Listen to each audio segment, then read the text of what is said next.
नमस्कार दोस्तों, आज जो आप प्लांट देख रहे हैं ये अपना एक 6.5 साल पुराना प्लांट है जो 500 kg का सेमी ऑटोमेटिक प्लांट लिया था पार्टी में कभी।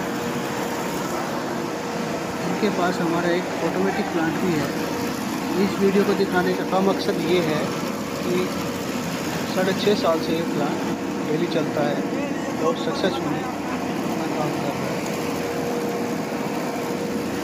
पार्टी ये देख के ही इन्होंने हमारा ऑटोमेटिक प्लांट भी लिया हुआ है जो कि दूसरे प्लांट में का चल रहा है। आज हम इसको ये देखने आए हुए थे, पार्टी के पास वैसे ही आ गए,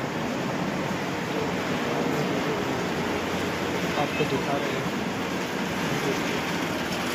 500+ ही प्रोडक्शन कर रहा है, 550 से 600 किलो के आसपास प्रोडक्शन कर रहा है। जो अच्छा लगा हो तो लाइक एंड सब्सक्राइब कीजिएगा।